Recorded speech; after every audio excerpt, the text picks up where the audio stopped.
Hundreds of ancient footprints found on a beach in Merseyside reveal wolves, lynx and wild boar roamed the area alongside humans before a major decline in biodiversity 5,500 years ago.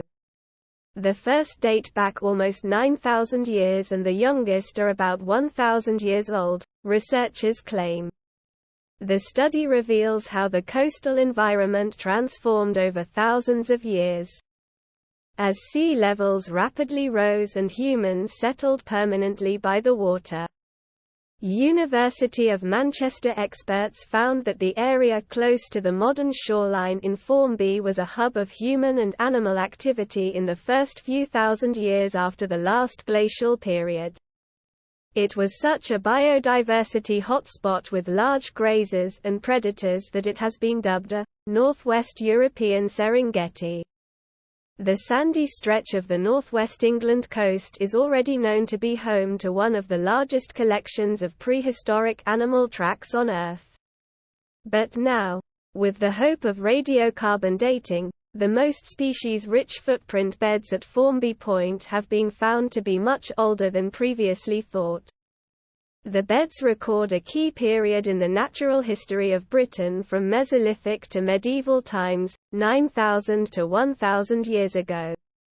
They show that as global sea levels rose rapidly after the last ice age, humans formed part of rich intertidal ecosystems alongside aurochs, red deer, roe deer, wild boar, and beaver, as well as the predators wolf and lynx.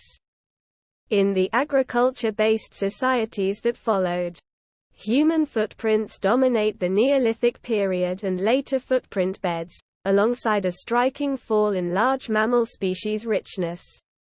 This, the researchers say, could be the result of several drivers, including habitat shrinkage following sea level rise and the development of agricultural economies, as well as hunting pressures from a growing human population.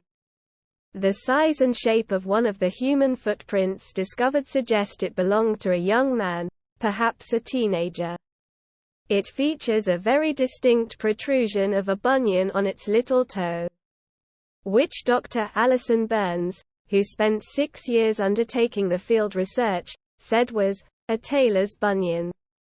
She added, "They were habitually barefoot, so when they sat down, the little toe would have rubbed on the ground."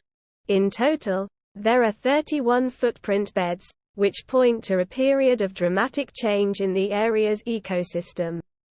Up to about 6,000 years ago, there was a very diverse landscape with all those animals, Professor Jamie Woodward, from the University of Manchester, told BBC News.